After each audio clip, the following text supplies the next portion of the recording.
स्वामी कंचावा गुरु राधा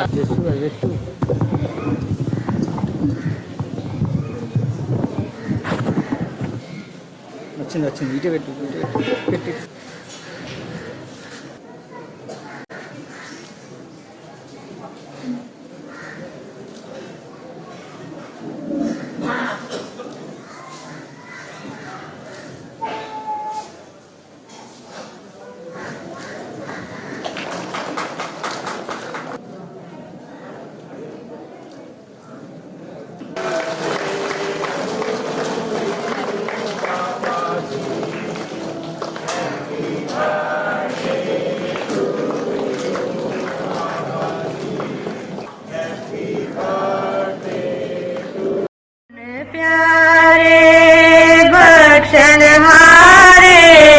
दुखियां दे दर्द निवार देओ दुखियां दे दर्द निवार देओ सावन प्यारे बख्शण हारे दुखियां दे दर्द निवार देओ दुखियां दे दर्द निवार देओ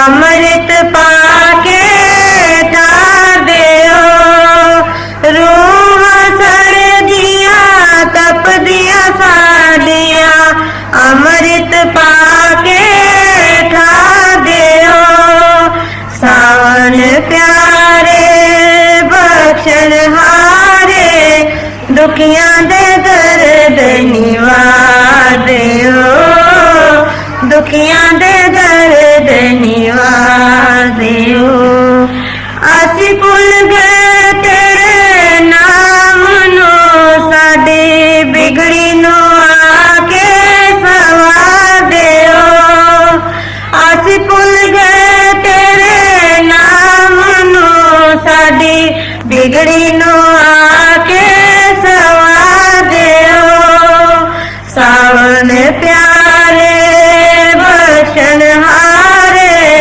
दुखियां दे दर्द निवार देओ दुखियां दे दर्द निवार देओ बेड़ा सागर विच चल गया बनो मलाते तार देओ बेड़ा सागर विच चल गया बनो मलाते तार देओ सावन प्यारे बख्शण हारे दुखियां दे दर्द निवार देओ दुखियां दे दर्द निवार देओ दया करो नाम जपा लो साडी होम अंग तनु मार देओ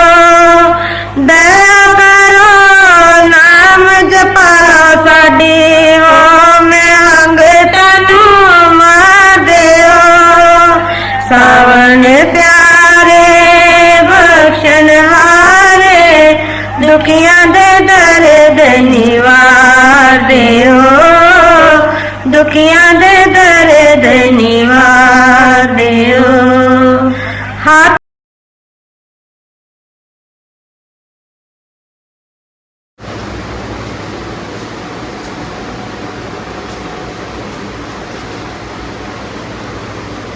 जो बख्शो हमको बड़ी बख्श करना बख्शो तो चार क्या है जो बख्शो हमको बड़ी है बख्शी करना बख्शो तो चार क्या है नगर नगर है जमीन नगर है सब तुम्हारा हमारा क्या है घर घर है जमीन घर है सब तुम्हारा हमारा क्या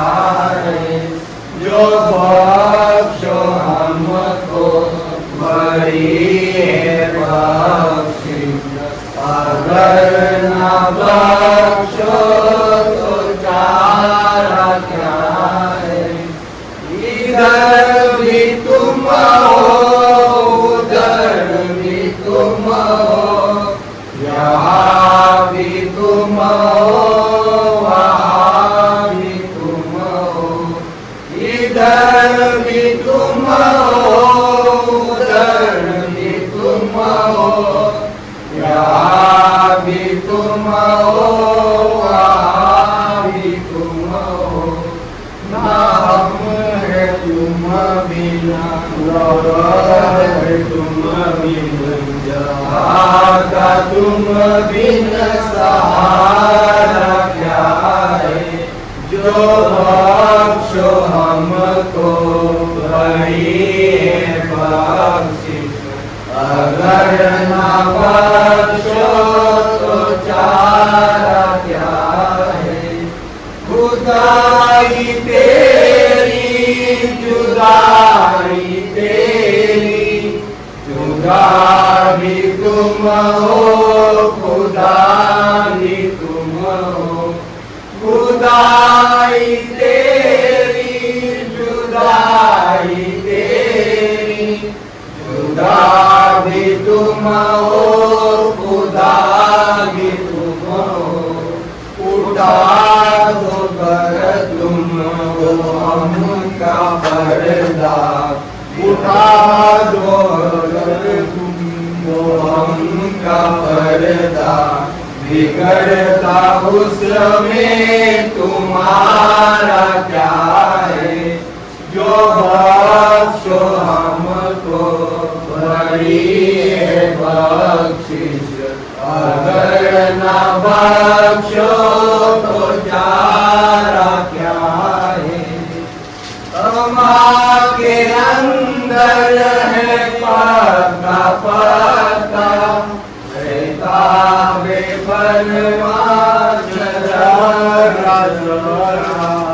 कमा के अंदर है पता पता फरमान किसी की मानो किसी की मानो अगर न मानो इशारा क्या है जो बख्शो हमको बड़ी है बख्शिश अगर न बख्शो तो चारा क्या है रंग तेरा शहंशाह तेरा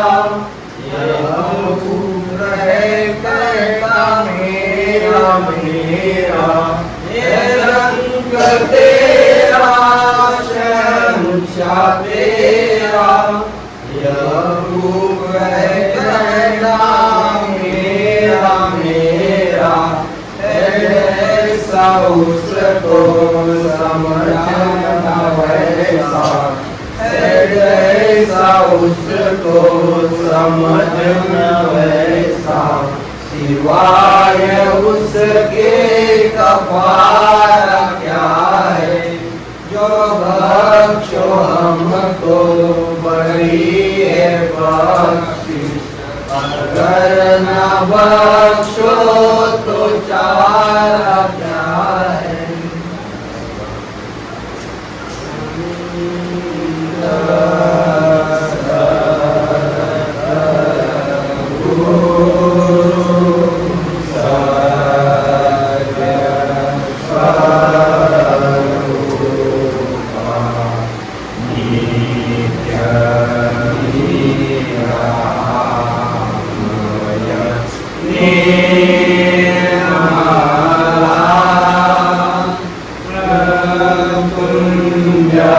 Yeah.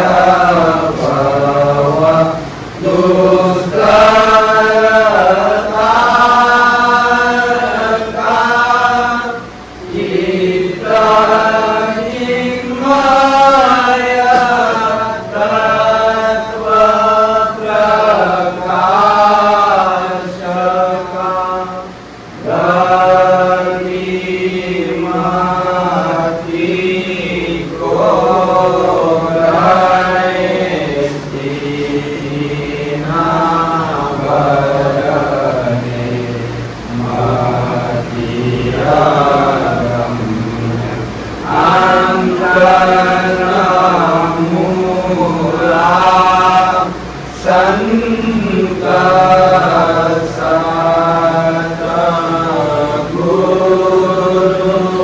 सत्य स्वरूपा नित्य निरामय निर्मला दावत योगी कर संयोगी जगत वासना त्यागी निगमादिक करे तेरी महिमा नाग शेष शिवरी ब्रह्मा जागर ज्योति माते जमूर्ति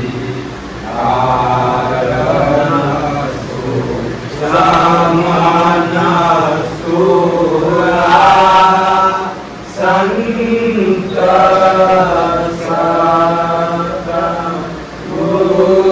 सतगुरु सत्य स्वरूपा नित्य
निरामय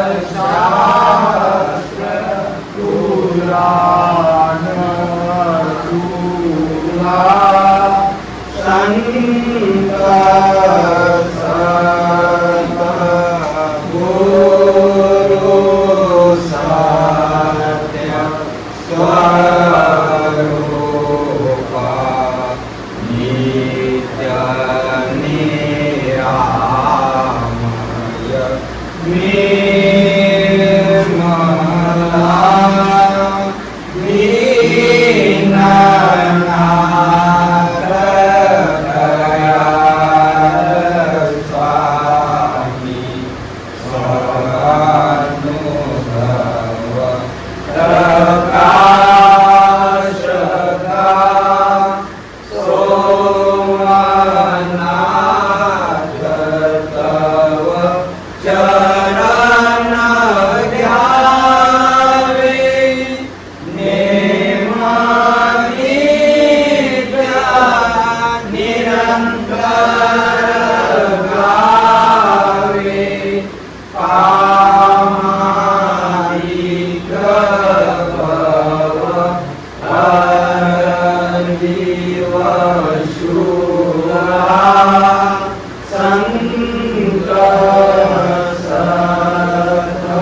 चूक चाकरी में परी सुविधा मन माही. सद्गुरु पलटू साहेबची वाणी. पुष्कळचे लोक भक्ती मार्गाला यथार्थ न समजता प्रपंचिक सुखदुःखाधिक हानी लाभाधिक मान अपमानाधिक असलं काहीतरी नेऊन जो आहे त्या भक्तीमध्ये मिळवितात. काय हो, मी अगोदर नाम घेण्याच्या अगोदर इतका मी सुखी होतो, पैसा पाणी धन संपत्ती अधिकार वगैरे सर्व, आमचे बाल बच्चे कुटुंब परिवार आप्त बंधू बांधव वगैरे सगळे जो आहे माझ्याशी बरे होते. नाम घेतल्याबरोबर काय झालं कोणाला माहिती. सर्व दूर झाले, पैसा पाणी सगळं गेला, माझं अधिकारत्व गेला, कोणी विचारत नाही आता. असं काय ना काहीतरी जो आहे संशय आणून भक्तीपासून दूर होण्याचा प्रयत्न करतात. त्यासाठी पलटू साहेबजी वर्णन करतात, भक्तीमध्ये किंवा त्या परमात्मामध्ये किंचित मात्रही जो आहे चूक नाही. चूक चाकरी माहे. चूक जो आहे तुझ्यामध्ये आहे आणि तू करत असलेल्या भक्तीमध्ये आहे. त्याच्यामध्ये स्वार्थ हेतू ठेवून बाळगून आणि परमेश्वराची भक्ती करण्याचा जो आहे प्रयत्न करू. तो परमेश्वर जो आहे अंतर्यामी आहे. आमच्या हृदयामध्ये जे जे काही संकल्प विकल्प उठतात, हृदयाचा जो गुप्त विचार आहे त्याला तो जाणतो आहे. त्याला बी एक जो आहे आम्ही गांधी टोपी घेऊन जातो, त्याच्या डोक्यावर कदापि जो आहे टोपी बसणार नाही, ते आमच्याच डोक्यावर येते. उलट आम्ही परमेश्वराला फसवायला बघतो, तो कधी फसेल. चूक आपल्यामध्ये आहे, परमेश्वरामध्ये नाही आणि परमेश्वराच्या सद्भक्तीमध्ये बी नाही. साहिब के दरबार में कमी कुछ नहीं, चूक चाकरी में परी सुविधा मन माही. काय आमच्या अंतरामध्ये द्वैत असल्या कारणाने एकता रूपी जो आहे प्रेम भक्ती नाही घडत असल्या कारणाने अनेको दुःखाधिक भोगावे लागतात. बेनियाज हाजिर रहे तकसीर हमारी. काय तो परमेश्वर हाजरा हजूर प्रत्यक्ष आहे आणि त्याला बघण्याची डोळे आमच्यात नाही, किंवा आमचं जो आहे हृदय तितकं दृढ नाही, म्हणून तो परमेश्वर दिसत नाही. कुसियारी के कीट में किन चारा डारी. तो सर्व रक्षक आहे. आता आपल्याला उदाहरण माहिती असेल, शिवाजी महाराज जो आहे किल्ला बांधत असताना किल्ल्याच्या दरवाजासमोर जो आहे एक मोठा धोंडा दगड होता. ते फोडता नाही आल्या कारणाने जशास तसं ठेवलेलं असतं. त्यावेळेला किंचित मात्र जो आहे शिवाजी महाराजांच्या जो आहे हृदयामध्ये कल्पना आली, मी या सर्व लोकांना जो आहे अन्न देतो पुरवितो. त्या अहंकाराच्या कारणास्तव ते दगड फुटलेलंच नव्हतं. इतक्यामध्ये जो आहे रामदासजी आले, हा दगड फोडलाच पाहिजे. ज्या वेळेला फोडले, आतमध्ये मेंढूक होता आणि पाणी होत. त्यावेळेला शिवाजी महाराजाला विचारतात, शिवाजी, याला कोणी अन्न आणखी पाणी पुरविले ते सांग. तो परमेश्वर सर्वरक्षक आहे. अजगर करेन चाकरी, पंछी करेन काम, दास मलुका यूं कहे सबका दाता राम. अजगर सापाला जो आहे कोणी जेवण नेऊन ठेवित नाहीत. तो कुठंतरी झाडीमध्ये पडलेला असतो, त्याचा जो आहे आहार त्याच्या जवळ पोहोचलं जातो. पक्ष्यांचं जो आहे कुठंतरी फॅक्टरी नाही, ऑफिस नाही, आणखी दुकान नाही, शेती नाही, त्यांना बी जो आहे परमेश्वर देतोच आहे. आणि तो परमेश्वराचं झाल्यानंतर तुला तो परमेश्वर देणार नाही. आमच्याजवळ विश्वास नसल्या कारणाने आम्ही भटकत फिरतो. बेनियाज हाजिर रहे तकसीर हमारी, कुसियारी के किट में किन चारा डारी. अकेला अपनी क्या करे यकीन आया. परमार्थ बुद्धीचा विषय नाही. पुष्कळसे लोक बुद्धीला जो आहे मुख्य ठेवून परमार्थ करण्याचा प्रयत्न करतात. बुद्धी स्वयं आंधळी आहे. त्या चैतन्य प्रकाशाचं सहायता घेऊन बुद्धी काम करते. स्वतः जो आहे बुद्धी आंधळी आहे. ज्या वेळेला आपण गाढ झोपलं जातो त्यावेळेला तुमची बुद्धी कुठे असते, जगत ते कुठं असतं आणि कुठं पडलेलं आहे हे बी पत्ता राहत नाही. मग ज्या वेळेला पुन्हा जागृत अवस्था येते त्यावेळेला जगदाकार तो बनला जातो. तर बुद्धी स्वयं आंधळी आहे आणि बुद्धीच्या पलीकडे जो आहे तो चेतन आहे. पुष्कळसे लोक ह्या तात्पर्याला न समजता बुद्धीपासून भक्ती करण्याचा प्रयत्न करतात. त्यासाठी काय वर्णन कर, मनोबुद्धी तमन्ना असती, गुरुबुद्धी विशेषता.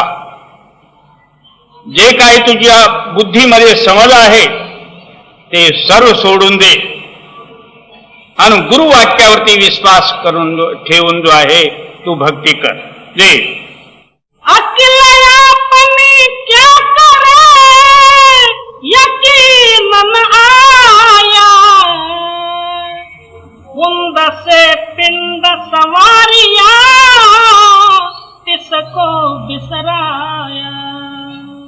ज्या परमेश्वराने एक पाण्याचं थेंब घेऊन इतकं जो आहे सुंदर रचना केली तुझं शरीर आणि त्याला तू विसरून गेलास. आता एक केस बी जरी निघाला तर त्याला पुन्हा बसविता कोणत्याही डॉक्टराकडून होणार नाही. त्याच केसाला पुन्हा जर लावायचं जर झालं तर कदापि घडणार नाही, होणार बी नाही, तसलं केस बी बनवता येणार नाही. तसं बाहेरून जो आहे केस विकतात. पुष्कळ व्यंकटरमण जवळ त्रिपतीमध्ये मोठमोठे दुकान आहेत. तिथले केस आणून जो आहे बायका लावून घेतात ते गोष्ट निराळा. परंतु जे काही आमच्या अंतरातून जो आहे आतून उत्पन्न झालेला जो केस आहे त्याला मात्र कोणी लावू शकत नाही, तसलंच बनवू शकत नाही.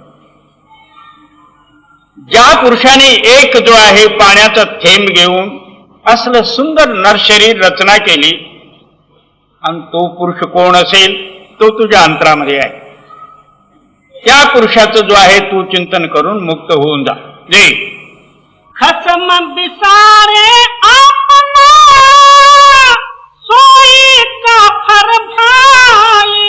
जो आपल्या पतीला विसरला किंवा परमेश्वराला विसरला त्याचंच नाव काफर आहे. जे पीर पराई ना लखे सोई जात कसाई. जो दुसऱ्याच्या दर्द किंवा दुःखाला जाणीत नाही तो कसाई आहे. म्हणून एक ठिकाणी वर्णन करतात, मंदिर तोड़ मस्जिद तोड़े तो कुछ नहीं मुझा का है, दिल मत किसी का तोड़ ये तो घर खास खुदा का है. मंदिर में तो भूत धरे हैं, मस्जिद में सफम सफाई है, दिल दरगाह में झलकता बिल्कुल नूर खुदाई है. क्या है वहां इंसा के अंदर एक रोशनी छाई है, कमती बढ़ती नजर नहीं आती एक राई है.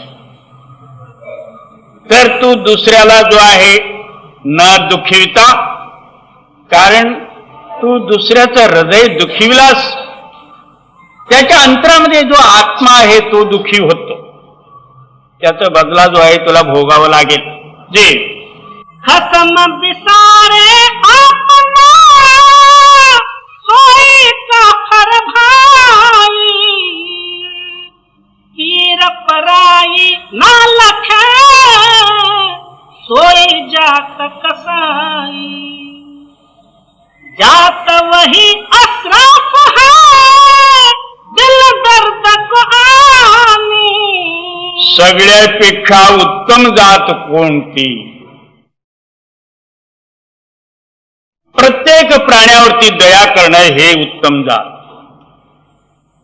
दुसऱ्याचं दुःख जो आहे आपलं दुःख समजणं हे उत्तम जात. जे पलटू दास सोई पाक है दुर्वेश निशानी. अंतेच निर्मळ आहेत, अंतेच दुर्वेश नाम साधू आहेत, संत आहेत, सगळ्यापेक्षा श्रेष्ठ आहेत. जे जात वही अशरफ है दिल दर्द को आनी. पलटू दास सोई पाक है दुर्वेश निशानी. चली चल मग में का भरमावा, चली चल मग में का भरमावा. तू रास्ता चल रहा है और उस रास्ते में ही तू भ्रम गया. मेरा फलाना गांव वहां है, मेरे को वहां जाना है, इतना दूर आया, इतना दूर चलना है. और रास्ते में कोई और जो है तेरे ख्यालात में बदल हुआ तो दूसरे काम में बस बैठ. इसी तरह जो है हम कई जन्मों से आए और कई जन्म गए भी, और अभी भी जो है हमारी आयुष्य बाल अवस्था निकल गई, किशोर अवस्था गया और यौवन भी गई, बुढ़ापा आया. आखिर एक दिन चला गया, मगर मार्ग मात्र जैसे का तैसा ही रहा, चलना नहीं बंद हुआ. यहां से चला तो वहां से आया. ये नई बहुरिया गाँव में आई, लहबर लहबर हो. फिर क्या गौन करते हैं हिंदुस्तान में, शादी के बाद में, यौवन अवस्था के बाद में जो है अपने पति के घर जाने के लिए गौन करते हैं. वो गमन जो है एक ही बार होता, फिर दोबारा 10-20 बार गमन नहीं होता. पहले प्रथम में जाते समय में वो गमन की शोभा होती, और दोबारा बुद्धि हुई, 2-4 बच्चे हुए तो उसको कोई गमन देगा. इसी तरह जो है तेरे को भी गमन जाना है पति के घर, और इधर उधर भटक मत. और होता ये कई बार, और दोबारा तो नहीं होता. इसी जन्म में मनुष्य शरीर में ही ये मिलने वाला है. इस टाइम में तो इधर उधर गड़बड़ में अपना आयुष को बर्बाद करेगी तो फिर तो ना गौना आया ना तो जाएगी. इन बातन में नफा नहीं है, सूझी तड़कत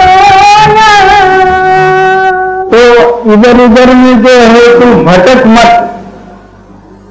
तेरा पति एक ही है, और सीधा रोड लेके उस पति को मिलने का तैयारी कर। ऐसा दुनिया में जो है मायावी सुखों के वो ललचाए के अपने रास्ते से दूर होके 84 में न जा। जी बहुरिया अजहो न माने, दारो खलक बिलोया। इतना तू दुनियावी भोग और संसार सारों का विचार करके तू थक गया और सुख भी कितने ही भोगा और रोज जो है कितनी ही बार तूने पेट भर भर खाया भी, कितना ही सुख है ना। चाहे जितना मर्जी जितना खाना पीना वगैरह कर ले, वही 2 घंटे के लिए, फिर बात खाली का खाली। मर्जी जितना स्त्रियां भोग लो, फिर प्रश्न ही प्रश्न, और बाल बच्चे पैदा कर लो 10-20, वो भी जो है उसका तो जीवन ही क्या कहना है। इस तरह ये सारे जितने दुनिया के जो है भोग सुख तुमने देख ली, फिर भी उसमें क्यों ललचाती। अब बहुरिया अजहो न माने, दारो खलक बिलोया। पिया मिले पिहर को रोवे, लाजन आवे तो ही। अब शादी हुई, गौना भी हुआ, तो पति के घर में गई और फिर जो है माँ बाप का जो है गुमानवाद वहां जाके, मैं माँ के घर में ऐसी खेलती थी, ऐसा खाती थी, ऐसा पीती थी, ऐसा सुख था, यहाँ कुछ नहीं, ये नहीं, माँ बाप को रोने लग गई और गई है तू पति के घर में। इसी तरह जो है तू भक्ति मार्ग में लगी हुई है, अब मालिक के घर में है या मालिक को मिलना है, वो तो छोड़ दी और दुनिया के साथ रोने लग गई। मेरा ये हाल हुआ, मैं ऐसा क्या हुआ, वैसा होना था, ये था, ये उधर क्यों रोती है तू। जी श्रृंगी ऋषि तो बनक बासी, वो भी डार खोया। तो क्या इस झंझट से बचने के लिए मैं दुनिया में रहूं, चारों ओर से माया घेरी हुई है, इस माया से बचने के लिए श्रृंगी ऋषि ने जंगल में गया, खाना भी छोड़ दिया, वाही आहार भी नहीं, केवल इस मालिक के आधार पर वहां बैठ गया। मगर माया इतनी प्रबल है, दशरथ राजा के लड़के नहीं होते थे। उन्होंने जो है किसी नारद फारद से कहा,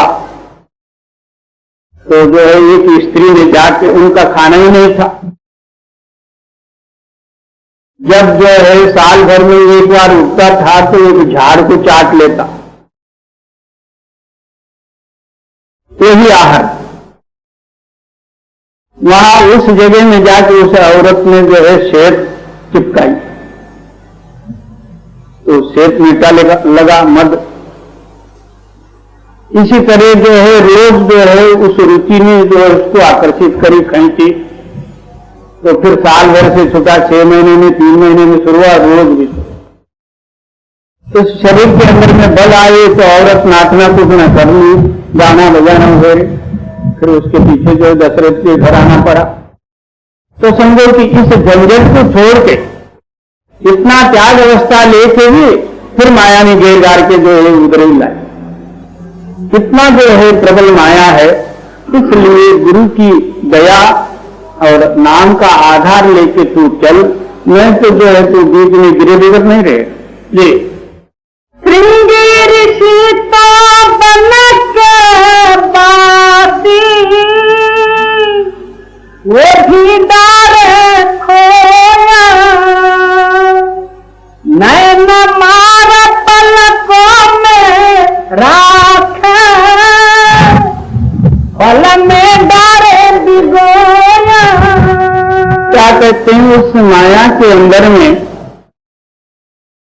वो बाहर से जो है युद्ध लड़ाइयों में शस्त्रों का उपयोग होता, और शस्त्र से मारे जाते हैं और मरते भी। तो उस माया के अंदर में जो है कौन सी शक्ति? तो नेत्र की शक्ति। नेत्र से इसका कलेजा काट लेते। एक बार जो है उस नेत्र में फंस गया तो वो उसका दास बन गया। तो बड़ी जागृताई से रहे तो बचेगा, नहीं तो फिर खाया ही। जी वो हम नारी अधिकार दुलारी, पिया की प्यारी होया। क्या सोहम एक शक्ति है? सोहम नाम जो है केवल स्त्री का ही नहीं, सोहम एक शक्ति है और वो पति की प्यारी है, क्योंकि पति बिगर सोहम नहीं, सोहम बिगर पति नहीं। जी कहे कबीर सुनो भाई साधो, जबरदस्त की जोया। इसलिए आप फरमाते हैं कि ये बड़ी ताकतवर चीज है, इनसे बचना हो। नाम और गुरु के आधार से भी बच सकते हैं, नहीं तो दूसरा कोई उपाय नहीं। क्या मर्जी जितना तुम कुछ भी कर लो, वो भी जो है किसी न किसी रूप से उग आएगी। जी और कहे कबीर सुनो भाई साधो, जबरदस्त की जोया।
कबीर साथी सोई किया, सुख सुख जाहि न कोई। कबीर साथी सोई किया, सुख सुख जाहि न कोई। हिल मिल के संग खेलई, कदी बिछोह न होय, कदी बिछोह न होय। ये परम संत सदगुरु कबीर साहब जी की वाणी है। कबीर साहब जी इशारा देते हैं कि मैंने ऐसे से मित्रता की है जिसको कोई सुख दुख का प्रभाव नहीं पड़ता और एक बार मिलके फिर कभी बिछोड़ा नहीं होता। कहते हैं वो सदगुरु, हाँ, एक बार गुरु को अपना मित्र बना लो, उसे कोई सुख दुख का प्रभाव नहीं पड़ता।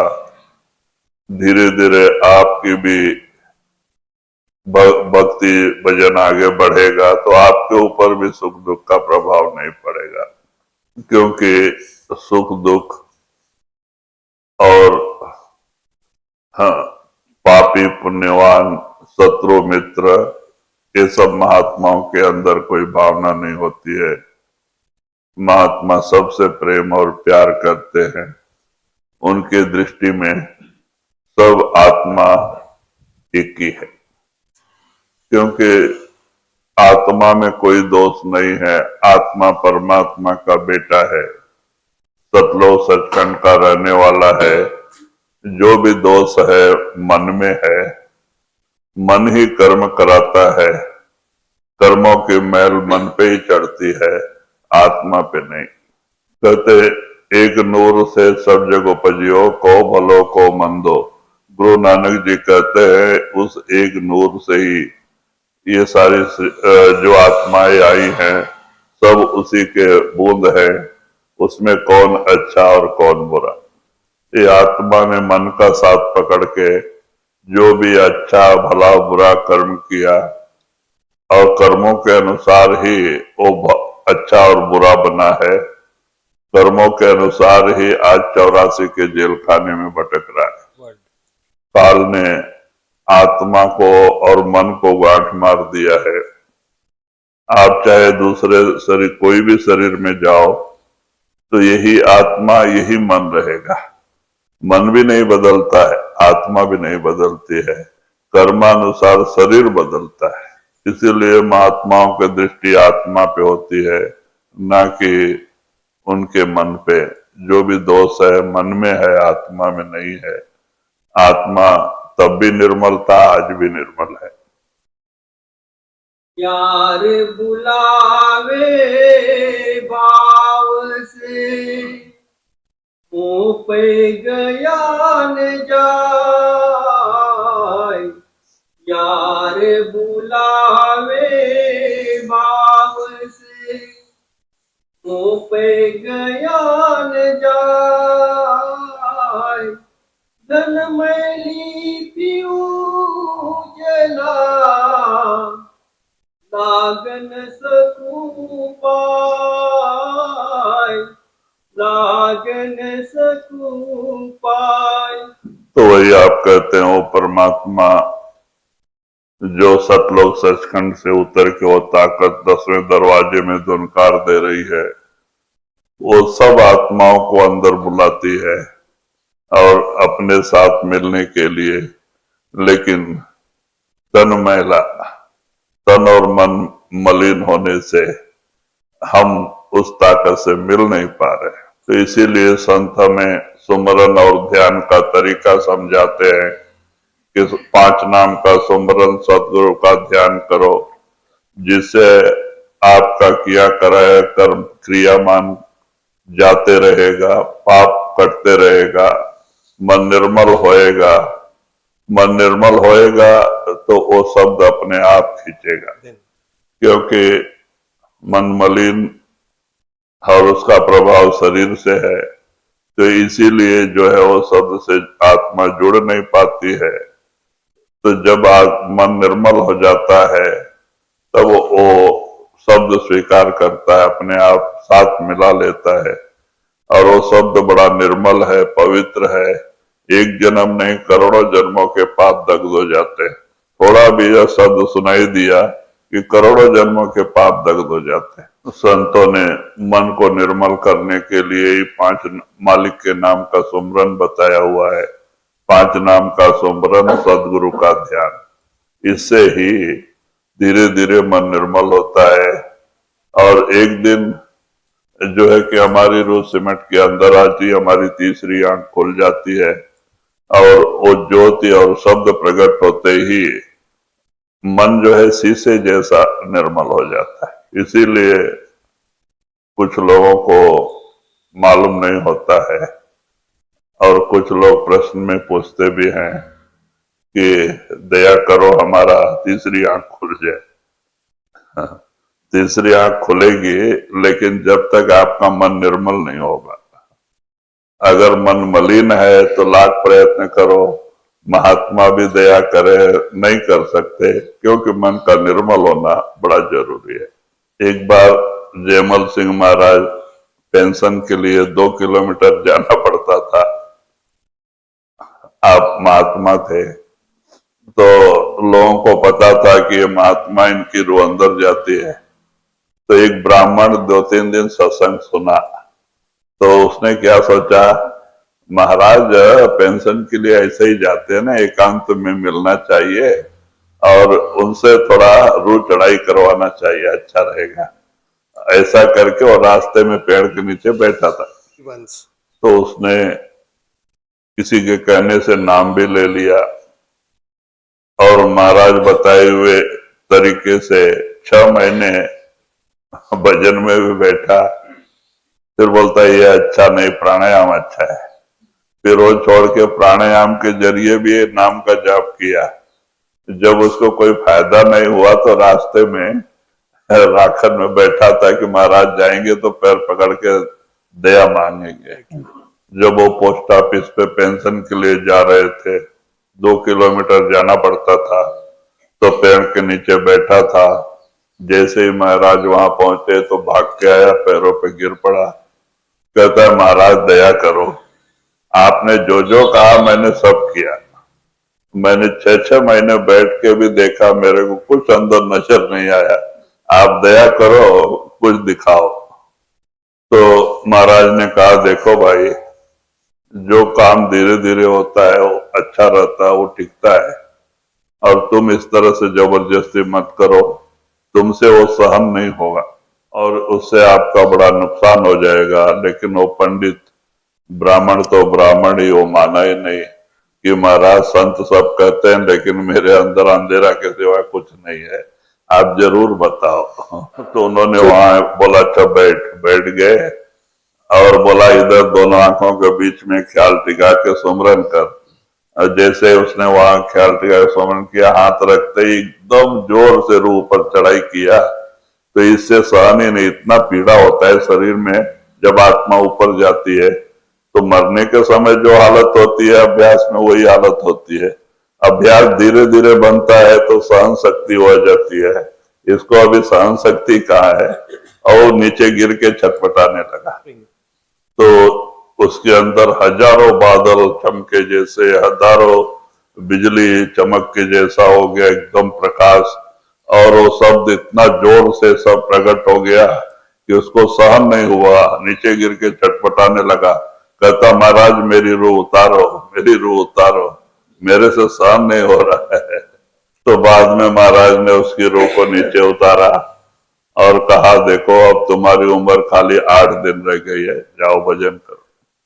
तो वो ब्राह्मण बड़े उदास दिल से वहां से चला गया कि मैंने क्या कर लिया और कुछ हुआ नहीं। तो कहते हैं इस तरह से जो है कि जो धीरे धीरे रे मना धीरे सब कुछ होए, माली सींचे 100 घड़ा ऋतु आवे फल होए। कहते हैं कि फल जल्दी आने के लिए 100 घड़ा पानी डाल दे तो उसमें आम में क्या जल्दी पानी तो आएगा नहीं, वो अपने सीजन पे ही फल आएगा। तरुवर तासु बिलमिए 12 मास फलंत। तरुवर तासु बिलमिए 12 मास फलंत। शीतल छाया सघन फल पंची केल करन। पंची केल करन। तो वही कहते हैं कि वही पेड़ सबसे अच्छा है जिसमें 12 महीने फल आता है और घने पत्ते होते हैं। पक्षियां वहां अटखेल करती हैं, चहचहाती हैं और रात को वहां अपना वास करती है। तो कहते हैं कि उससे कितने पक्षियों को सहारा मिलता है और कितने पक्षियों को फल मिलता है। तो कहते हैं वो फल माने पेड़ सबसे अच्छा है जो 12 महीने में फल आता है। कहते हैं अभी तो बाहरी हिसाब से तो 12 महीने फल वाला तो कोई पेड़ नहीं, खाली नारियल तो है और नारियल में भी 2 महीने गैप रहता है। नहीं वो हमेशा फल आता है, खाली बीच में 2 महीने गैप जाता है। तो कहते हैं लेकिन ऐसा तो कोई नहीं जहाँ पे बेर है, वो बेर में भी बरस में 2 बार फल आता है। माने उसमें थोड़ा बहुत फल जगह जगह पड़ा रहता है, वो भी पक्षियों के खाने के काम में आता है। सरोवर सरोवर संत जन सोता बरसे में। सरोवर सरोवर संत जन सोते बरसे में। परमार्थ के कारणे चारों धारे देह। तो कहते हैं कि इस तरह से ये चार हैं जो परोपकार के लिए शरीर धारण करते हैं। तो कहते तरवर, तरवर बोला तो पेड़, पेड़ जो फल धारण करता है वो फल आप नहीं खाता है, दूसरों के लिए। अब जब फल पकता है तो वजन से झुकता है, आप उसको पत्थर मारते हैं, आपको मीठा फल देता है। तो परोपकार के लिए वो पैदा होता है तरवर। दूसरा सरोवर, सरोवर बोला तो तालाब, वो क्या करता है, बरसात का यहाँ वहां पड़ा हुआ पानी सब एक जगह इकट्ठा कर लेता है और वो पानी किसानों के काम आता है, जानवरों के पीने के काम आता है, पक्षियों के काम आता है और परोपकार करता है। और ज्यादा पानी आ गया तो किसान के खेती के काम में भी लेते हैं, तो वो भी एक परोपकार करता है। हाँ, सब तरह के जानवर पक्षियां सब उसे पानी पी के तृप्त होते हैं और कहते हैं कि वो भी परोपकार के लिए ही वो पानी जमा करके परोपकार के लिए ही जमा करता है। और तीसरा संत जन, तीसरे संत महात्मा, वो भी परोपकार के लिए शरीर धारण करके दुनिया में आते हैं, वो अपने स्वार्थ के लिए नहीं। वो क्या करते हैं, जगह जगह जाके मालिक से बिछड़े जीवों को सत्संग के जरिए सुना के उसको भक्ति के रास्ते में लाके नाम से जोड़ के परमात्मा के पास भेजते हैं।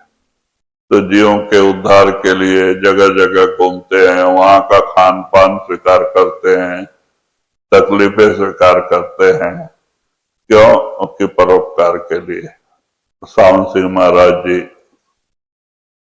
उनकी उम्र काफी हो चुकी थी, 80-85 साल की उम्र में भी कालू पहाड़ के बट वृक्ष, कालू पहाड़ कहाँ कहाँ दूर दूर के दरार जाते थे पहाड़ों पे और दूर दूर के गांव में संगत के लिए घूमते थे। तो ड्राइवर थक जाता था, जवान आदमी, और महाराज के चेहरे पे कभी थकावट नहीं दिखती थी। तो एक दिन ड्राइवर कहता है कि महाराज, हमारे जैसा जवान थक जाते हैं, आप गाड़ी में बैठ बैठ के थकते नहीं है, सब जगह जा जाके और सत्संग करते हैं, रेस्ट भी कम लेते हैं।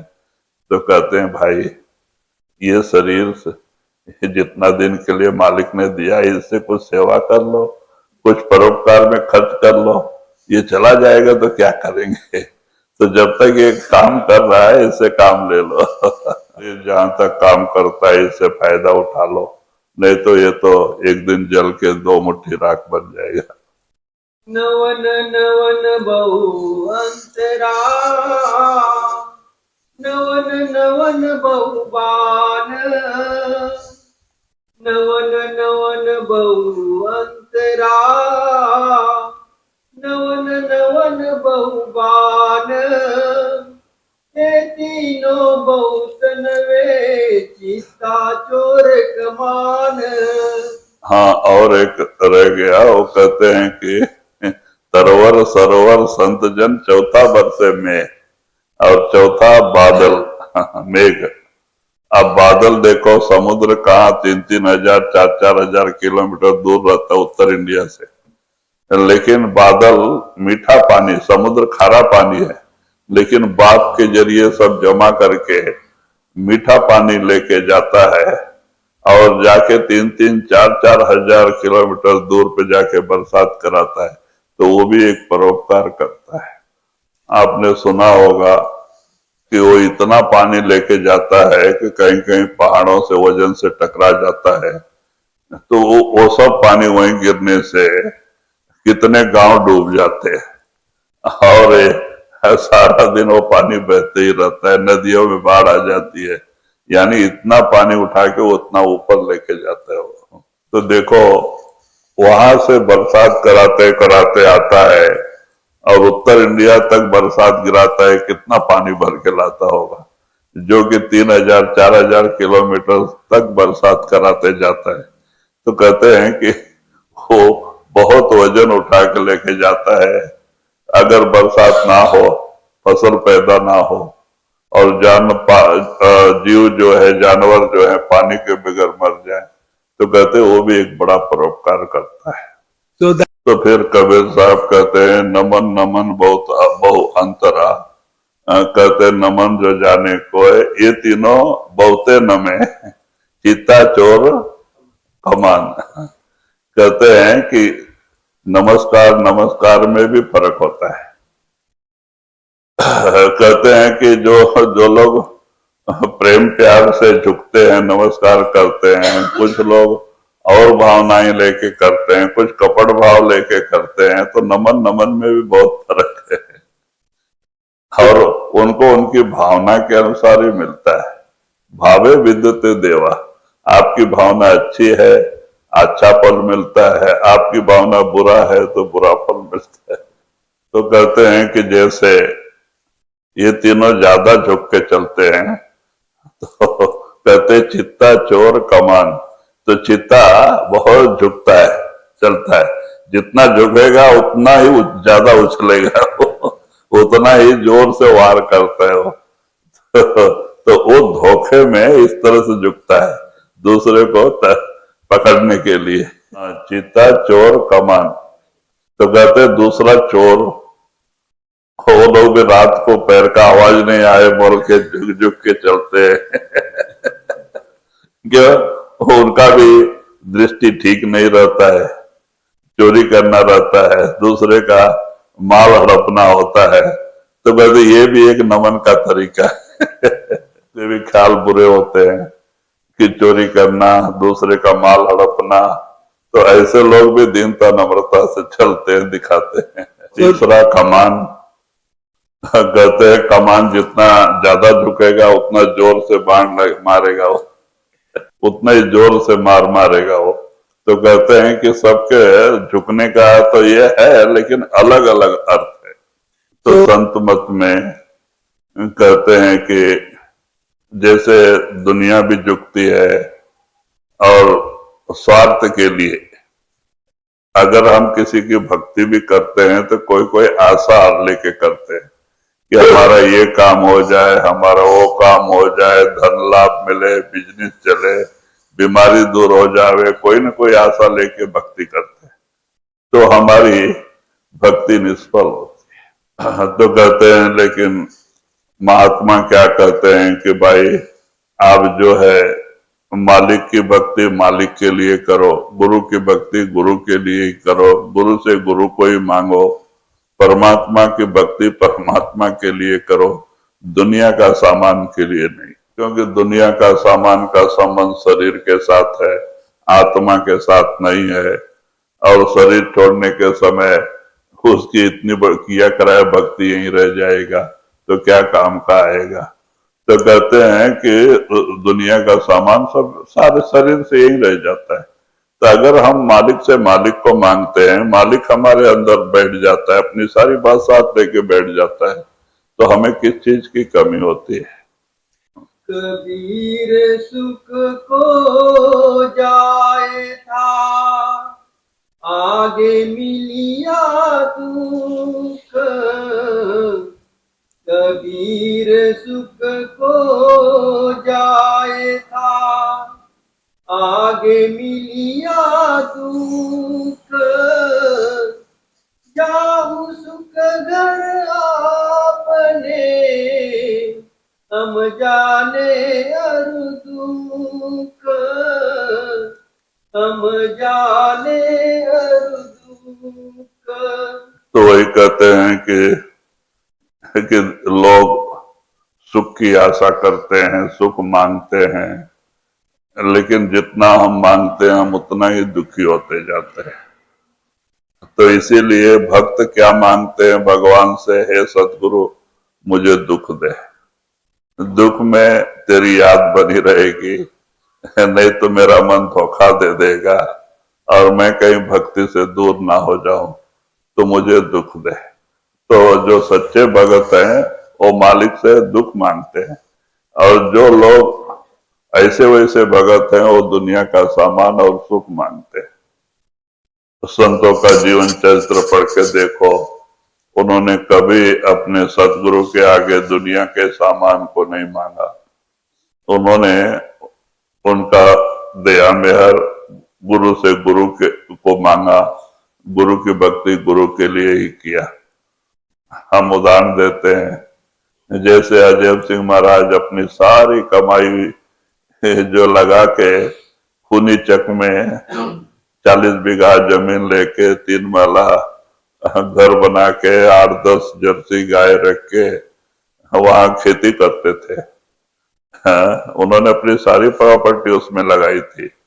लेकिन जब तीसरी बार कृपाल सिंह महाराज आए और जैसे वो उतरे तो महाराज काम करके 2 बज रहा था, धूप का समय, राजस्थान में बहुत धूप होती है, नीचे बैठे थे, नमस्कार किया तो महाराज ने कहा कि अजायब तुम्हें यह आश्रम नहीं, तुम 16 PS में जाके भजन करो। हाँ बोल दिया तो बूट पहने चप्पल पहने गए तो वो क्यों, पगड़ी ऊपर लेने को गए तो वो क्यों, वो भी छोड़ दिया और बगैर चप्पल के गुरु का हुक्म देखो चल दिया छोड़ के। अब फिर कभी लौट के उस तरफ देखा नहीं। एक गुरु के वाक्य पे उन्होंने अपना सारी कमाई पूंजी छोड़ दिया, जिसपे बाद में जो उनके दूसरे रिश्तेदार लोग थे उन्होंने कब्जा कर लिया, वो बात अलग है, लेकिन वो फिर कभी लौट के नहीं आए। तो कहते ये गुरुमुखों का ख्याल है, गुरु का हुक्म ही उनके लिए सर्वोद्धार होता है। तो इस तरह से गुरुमुखों का ख्याल होता है, वो अपने गुरु को ही सर्वोद्धार मानते हैं, उनका हुक्म ही सबसे ऊंचा होता है। वो जो हुक्म करते हैं उस पे सब कुछ न्यौछावर कर देते हैं, फिर वही गुरु उनको कोई कमी नहीं रखता है। एक बार जब हम लोग सेवा में थे केंगेरी में बाबा जी के आश्रम पे, तो अभी दशरथ आया है, उसके पिताजी बुआ, उनको बुआ बुआ कहते हैं। महाराष्ट्र में बुआ बोला तो साधु साधु को, तो वो एकदम अच्छा ख्याल था उनका।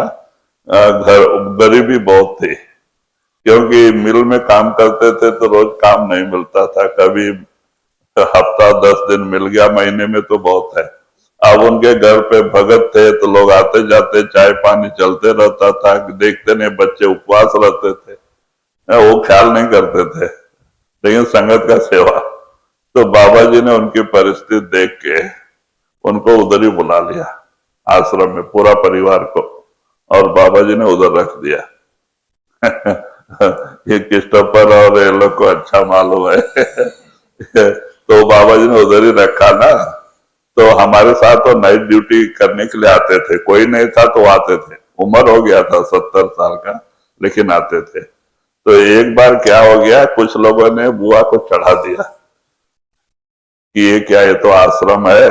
अभी हम लोग 110 लोग थे सेवादार, आदमी औरत मिलके 110 लोग बोलने तो बाद में कुछ लोगों ने उसको बुआ को चढ़ा दिया कि देखो आश्रम में तो ऐसा नहीं होना चाहिए, क्योंकि जो सफेद कपड़ा पहन के बड़े बड़े लोग आते हैं तो उनके लिए रोटी भाजी दाल अलग बनता है, और मामूली सेवादारों के लिए मुद्दा और सांबर और चावल बनता है। तो ऐसा नहीं होना चाहिए आश्रम में, सबको एक ही दृष्टि से महात्मा देखना चाहिए बोल के तुम बाबा जी से बोलो तो ये सब खत्म हो जाएगा, एक ही जगह खाना पीना मिलेगा बोल के उसको चढ़ा दिया तो ये थोड़े अच्छे ख्याल के थे, तो इन्होंने बोला हाँ अच्छी बात है, ऐसा नहीं होना चाहिए आश्रम में।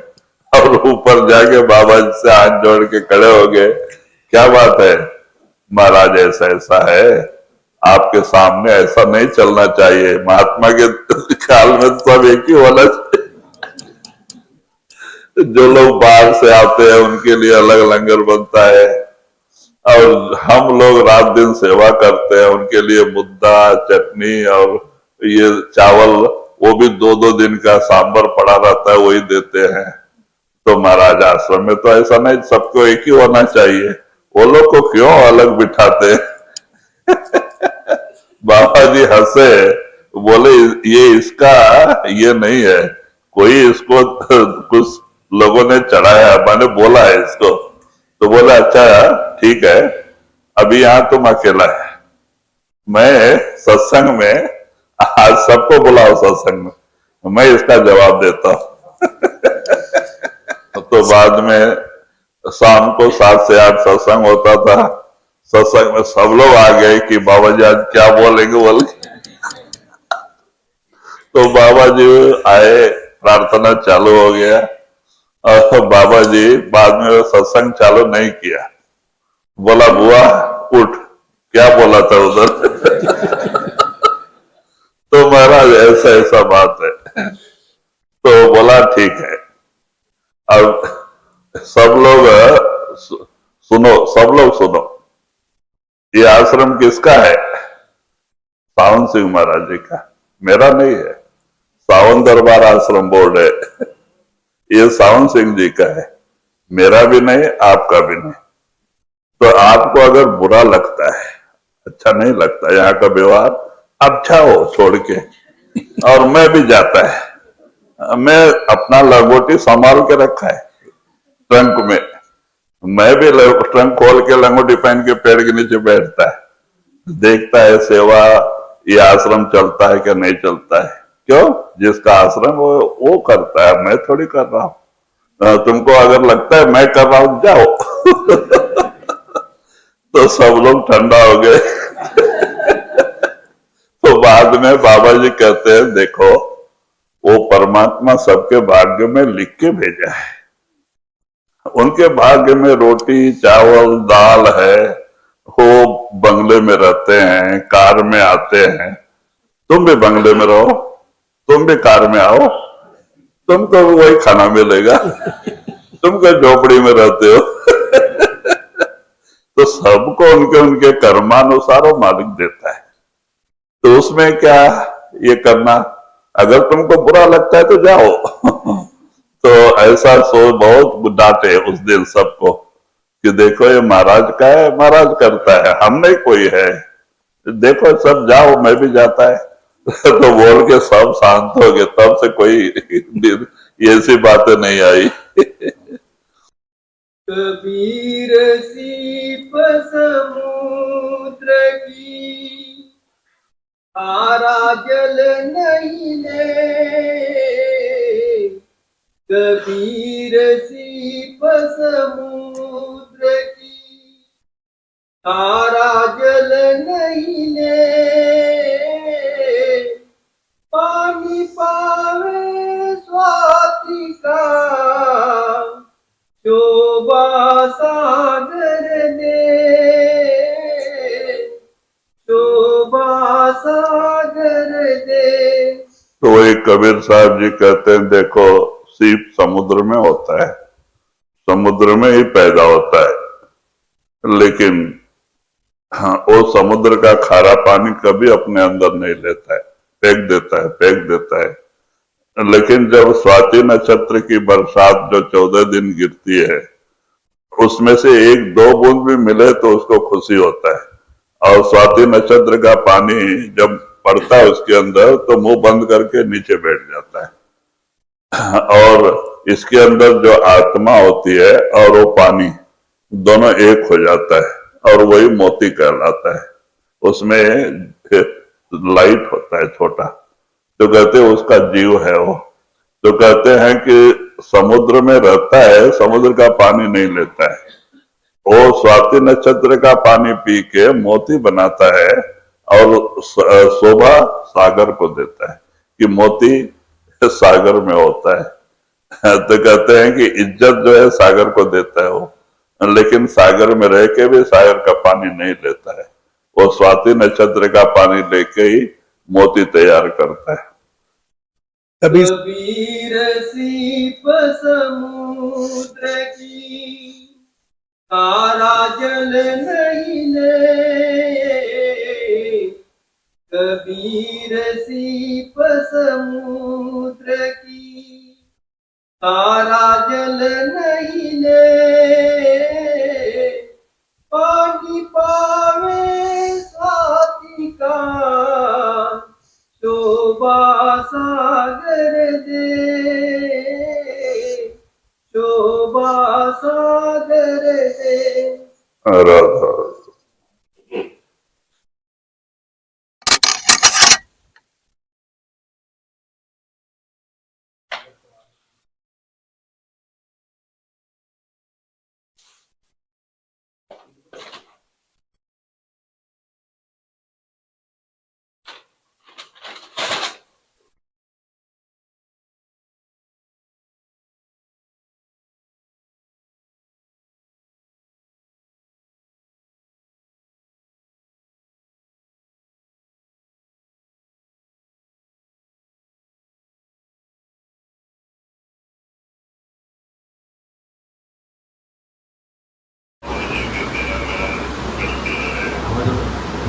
बड़ी खुशी होती है कि आप लोग समय समय पे सब मिलकर भंडारा सत्संग के रूप कोई न कोई सत्संग मनाने के रूप में मनाते रहते हैं।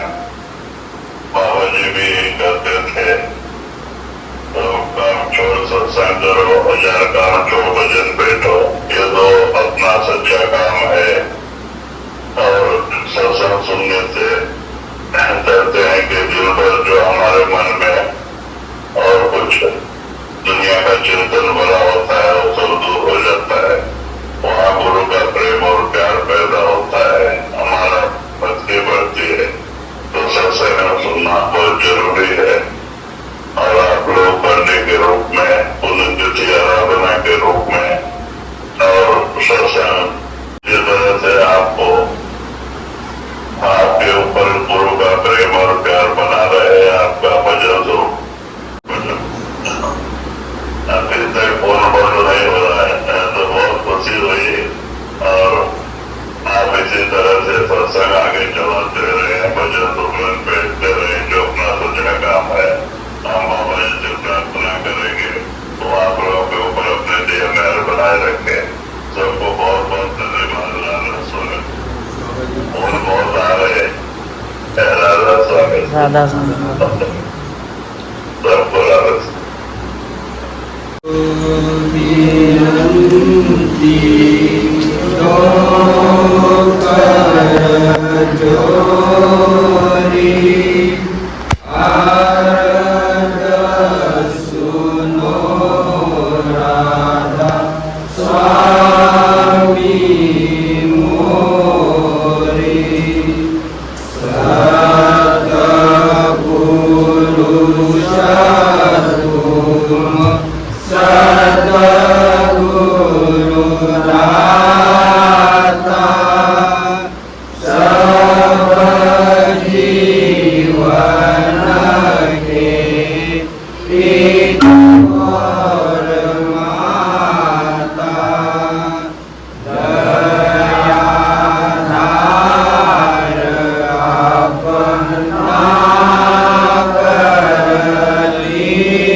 जग में आए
स्वाहा